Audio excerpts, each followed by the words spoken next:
Hello and welcome there, YouTube. We are here for race number 7 or race number 8 of 20 on the MFNSRA Sony Cup Series schedule.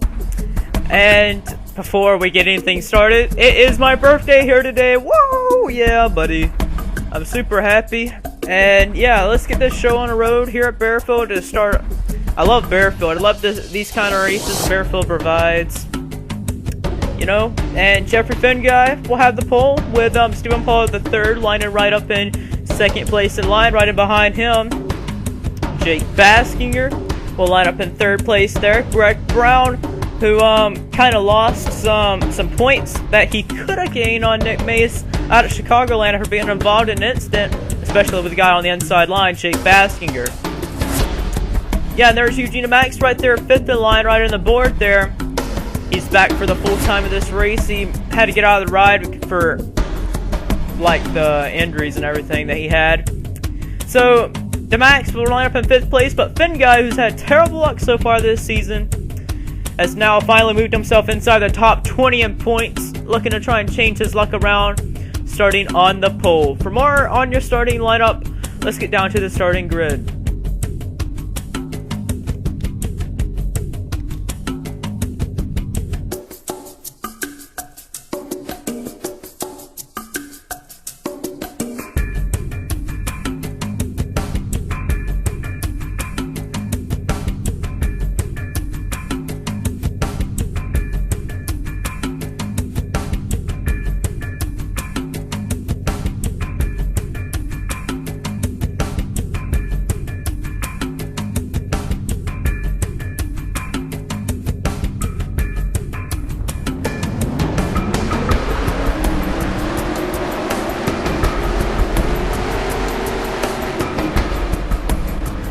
The pace car is rolling, getting ready to go green here at Baerfield. The pace car is in. Finn guy has the pole. He's going to lead us all down. Green flag is in the air here at Baerfield.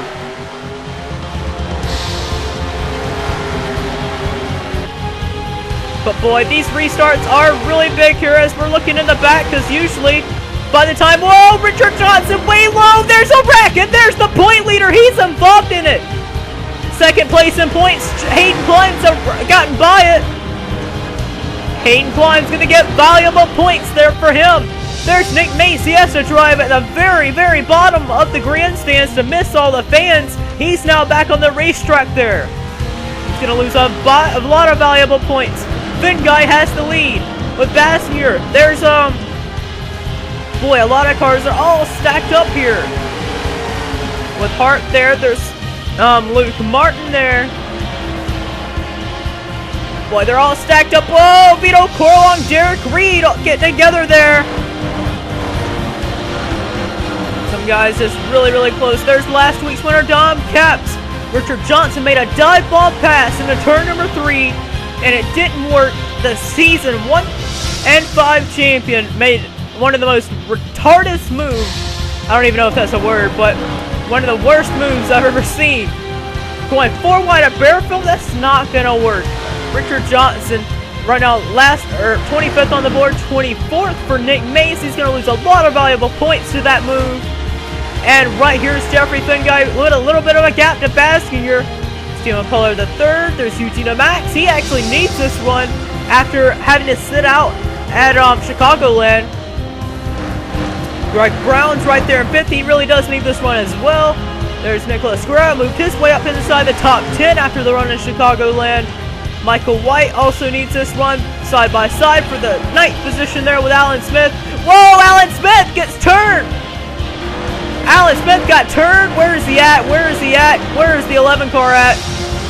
Did he save it? Yeah, Alan Smith saved it. He kept it on pit road though. It's got a lot of damage. Boy, we got some replays to take a look before we go any further. Let's take a replay and show you what happened in the first incident of the day. Well, focused in here on Richard Johnson, and oh, never mind. Hayden Klein is going to get into Richard Johnson, and Hayden Klein actually gets into the 20, who is going to go up the racetrack into Nick Mace and a few other cars there, of Alan Smith being one of them. And Alan Smith hit the invisible wall there because he didn't he wasn't smart enough to try and avoid the fans there, so yeah. And Nick Mace got the worst end of it, so his championship rival of Hayden Klein actually gets into Richard Johnson, who is gonna end up getting involved in an incident with the 48 and the 11. See right here, I'm gonna focus in again. It's hard to tell because they're 4 wide. Nothing really. There's nothing really anyone could do. That's 4 wide. They're all just gonna bunch up there. But you could have been a more patient. Hayden Klein could have been a little bit more patient to the back bumper of Richard Johnson this early in the going. And Nick Mace and Alan Smith is gonna get the worst deal out of that. I take that back from a Richard Johnson standpoint. Now, now let's get back to live. We're back live. Jeffrey Finguy, who has had probably one of the most worst luck in the MFNSRA SCS of this season. And Finguy the rookie, and Baskinger the rookie, the 2 rookies who have never won an SCS event, run right now 1 and 2. Stephen Pollard III won at 8 Bowl earlier this season. Eugene Max, he had a terrible incident at 8 Bowl, but Max in the 24 last season's win at Mosport, that's his most recent victory. And Greg Brown in the 8 car came close to winning at Savannah, so running in the top 5 here, not a big surprise, because Savannah and Barefoot are quite similar. But Baskinger has closed the gap on the 07 car. Baskinger was so close to winning out at Atlanta, but his teammate Nick Mace ended up taking the win from him there. Ended up coming at pit strategy at the end of that race. Baskinger and Finguy, that is what it looks like. It's going to be determined who wins this race.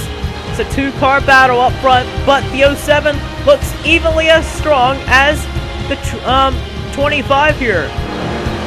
Last lap they ran almost the exact same time, so that shows how similar and equal the 07 and the 25 is. A 1581 by the 07 here, and a 1579 by the 25 here, and a 1579 as well by Pollard. So every little 100th of a second is gonna count to try and get some sort of distance, to try and close on the guy in front, to try and give him the nudge. Baskinger in the 25 car, he had a great run in Atlanta. Like we said, we've not talked about him much other than that, but Atlanta was his strong suit, and running good on the short track right here on the back bumper of Finguy. He may have what it takes to get around Finguy here.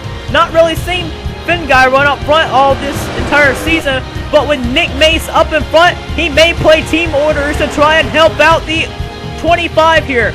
The 25 of Baskinger has closed on the 07 car now, with only 10 laps to go for Finguy. Finguy has led every lap so far as it's run. The pole sitter usually coming into this race usually comes out of here with the victory, as we usually have seen.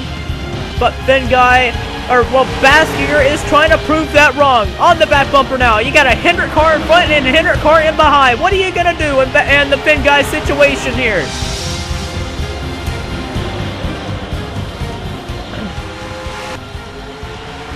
But the 98 car of Pollard there, I don't know if he'll be able to do anything. They are running pretty fast compared to these other guys, but I don't think they're going to have enough time. So it's basically a 2-car hunt. Baskinger drives it in deep there. He drives it way in deep. He gives him the nudge off the corner. He's at the corner panel, but isn't enough to get underneath the 07 car here. No, he's right there on the back bumper. Can he get him here? The nudge, but it's not enough for Baskinger. Oh, he's right on the back bumper of the 07, trying to move him up out of the way, but can't get him out of the way. Jeffrey Finguy's been through a lot so far this season, and he's trying to hold off to finally get one of these victories here. But Baskinger is trying to do the same. The 48, I don't know if he's trying to hold up the 07 to get the 25 up to the bumper to move him up out of the way, but You know, I guess it would be called teamwork there, but not really anything ruling that you can't do that. But 48 of Nick Mace is in the way of the 07 car, but the 07 has now got a little bit of distance to the 25, but Baskinger drives in deep again. Is it good enough to get to the bumper? While this is happening, it's allowing Stephen Pollard III and Eugene Max to close in. With only 3 laps to go, can Baskinger make the move? They're coming up on a slower car as well, of the 11 of Alan Smith.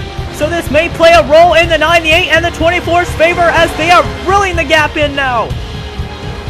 Coming to 2 laps to go, Baskinger has 8 more turns to go and to decide the finish here at Bearfield. Oh, he drives in deep, but he gotta get there to the bumper to move him there. He had 1 shot, but does he have another here?